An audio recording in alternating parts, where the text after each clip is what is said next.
Bismillah. Faslun min syuruti salati taharah. Termasuk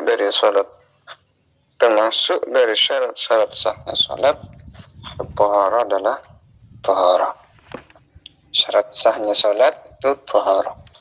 Karena kan ada syarat sah, ada syarat wajib, ada syarat qabul kan. Kalau syarat sah, kapan atau bagaimana amal itu menjadi sah. Kalau syarat wajib, kepada siapa amal ini wajib. Kalau syarat qabul, bagaimana amal itu bisa diterima. Syarat sah salat at-taharatu minal hadatsil akbar, suci dari hadas besar. Wa yakunu bil ghusli, taharah minal hadatsil akbar bil ghusli, dengan mandi, awit tayammum atau tayammum liman ajaza anil ghusli, bagi orang yang tidak bisa mandi hadas besar. Kalau hadas kecil tadi dengan wudu, sekarang hadas besar dengan mandi atau tayammum bagi orang yang tidak bisa mandi. Tayammum ya seperti biasa, tayammum sama dengan wudu, hanya beda niat.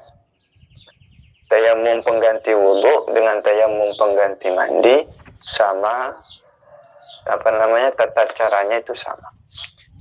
Muka dan telapak tangan, bukan berarti tayammum dengan wudu muka dan telapak tangan. Tayammum sebagai ganti dari wudu itu muka dan telapak tangan. Kalau tayammum pengganti dari mandi berarti mandi debu misalnya. Tidak, tetap muka dengan telapak tangan. Masalah tayammum nanti sepertinya ada masalah tayammum di belakang. Tayammum liman ajaza anil ghusl, bagi orang yang tidak bisa mandi, misal sakit, tak bisa nyeting air, berdeporo, bersama-sama.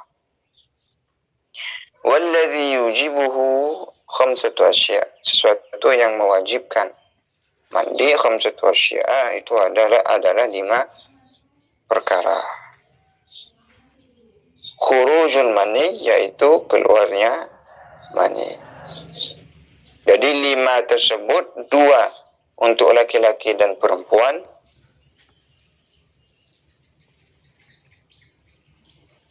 2 untuk laki-laki dan perempuan, kemudian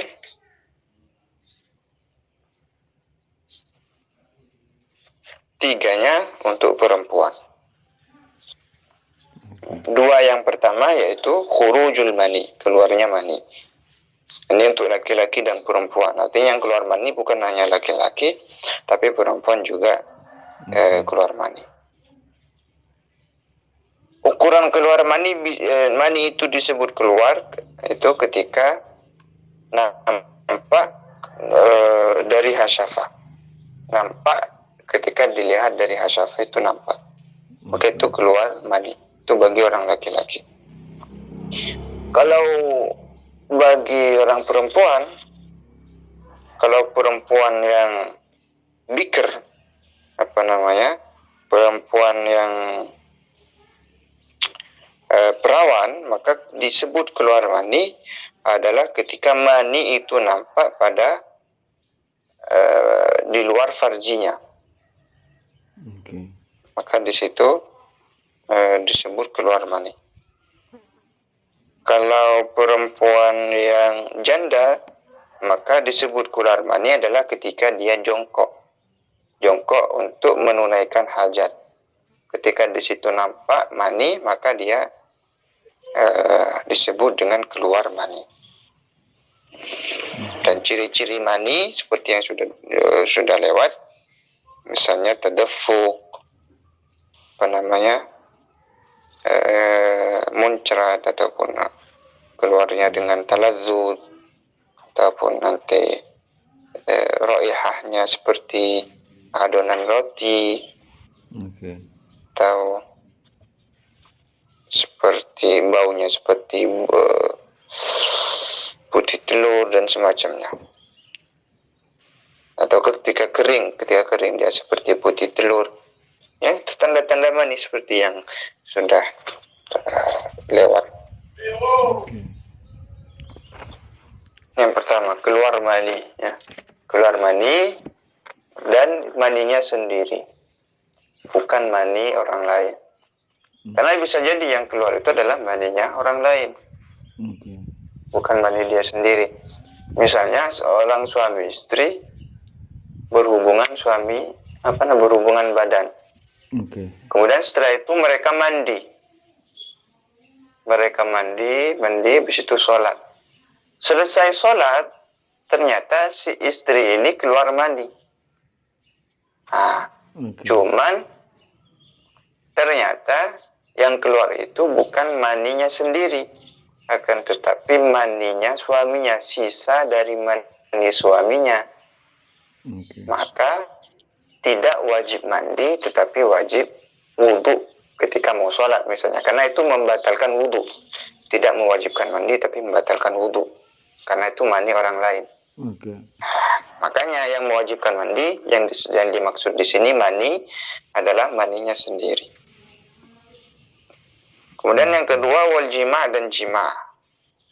Jima' itu adalah idkhalul hasyafa atau ilajul hasyafa, memasukkan hasyafa atau yang seukuran hasyafa. Jadi hanya sekedar memasukkan hasyafa itu sudah disebut dengan jima', artinya tidak harus memasukkan semuanya. Baik itu pada farji ataupun pada dubur, itu juga mewajibkan mandi.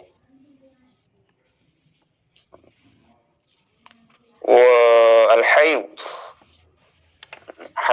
ini ya, 3 terakhir ini khusus untuk perempuan. Haid yaitu darah yang keluar dari rahim perempuan dalam keadaan sehat, itu namanya haid. Kemudian nifas. Kalau haid itu kan ya perinciannya ya seperti yang sudah dipelajari. Kemudian nifas itu darah yang keluar setelah melahirkan.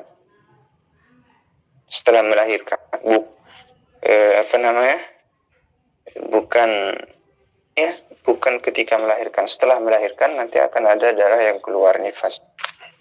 Yang paling sedikit itu katanya 1 tetes atau 1 ludahan. Ada yang mengistilahkannya 1 tetes, ada yang mengistilahkannya 1 ludahan. Ala kulli hal, darah yang keluar sedikit, 1 tetes atau 1 ludahan setelah melahirkan. Dan maksimalnya itu adalah 60 hari, bukan 2 bulan, 60 hari, karena beda antara 2 bulan sama 60 hari beda. 2 bulan itu terkadang tidak nyampe 60 hari. Paling banyaknya itu 60 hari, umumnya itu adalah 40 hari. Dan ini juga mewajibkan mandi. Kemudian yang kelima yang mewajibkan mandi adalah wiladah, melahirkan. Baik melahirkannya itu kering, tiba-tiba melahirkan tapi kering, nggak ada basahnya, ataupun yang melahirkan seperti biasa, ada basah,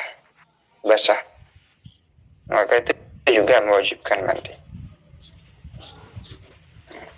Intinya yang namanya melahirkan, bagaimanapun caranya melahirkan itu juga mewajibkan mandi, baik melahirkannya secara biasa ataupun melahirkannya tidak secara biasa, tadi operasi, tadi apa dan semacamnya. Selama itu namanya adalah melahirkan, maka mewajibkan mandi. Kemudian fardu-fardunya mandi itu cuma ada 2. Yang pertama niatul raf'il haditsil akbar, berniat menghilangkan hadas akbar atau yang semisalnya. Misal niat saya mandi wajib, cukup. Niat saya menghilangkan hadas besar, dan niat saya agar diperbolehkan sholat, itu niat-niat yang mencukupi. Tapi kalau hanya niat mandi saja, niat mandi saja. Mandi itu kan banyak, bisa jadi mandi sunnah, bisa mandi biasa, bisa jadi mandi wajib. Nah, seseorang dia ingin mandi wajib tapi niatnya hanya niat saya mandi, maka itu tidak mencukupi. Atau niat taharah, niat saya bersuci, itu tidak mencukupi.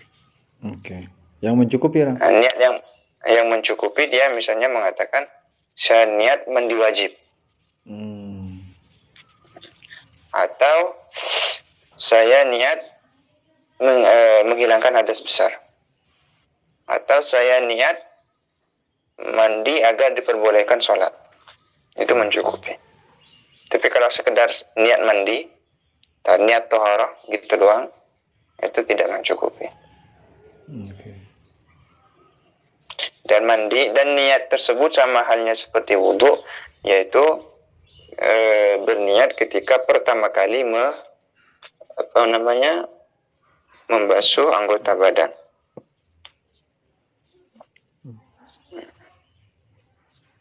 Dan seperti yang kita katakan, niat itu tidak sulit. Niat itu mudah, tidak sulit. Jadi tidak perlu was-was.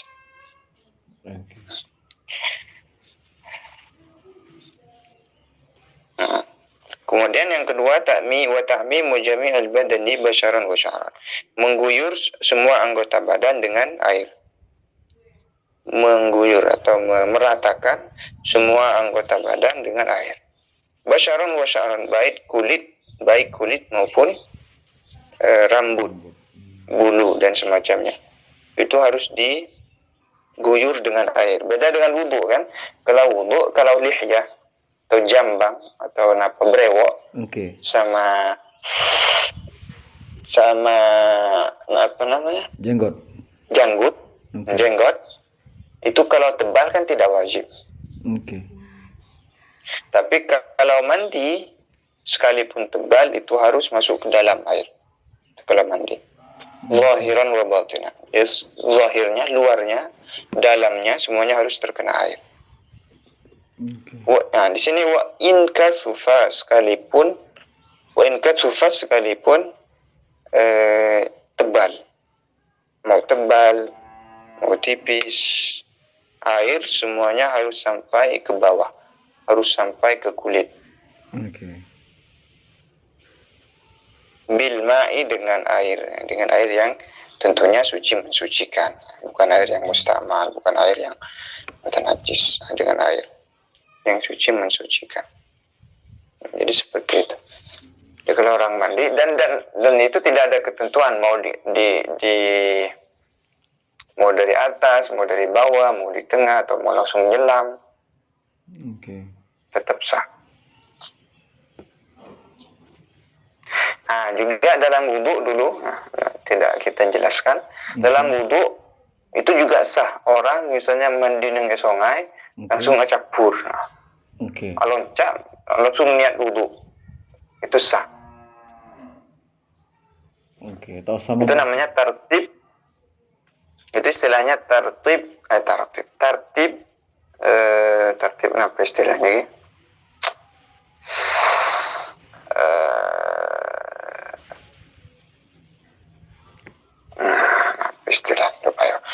Tartib, tapi bukan tartib secara zahir.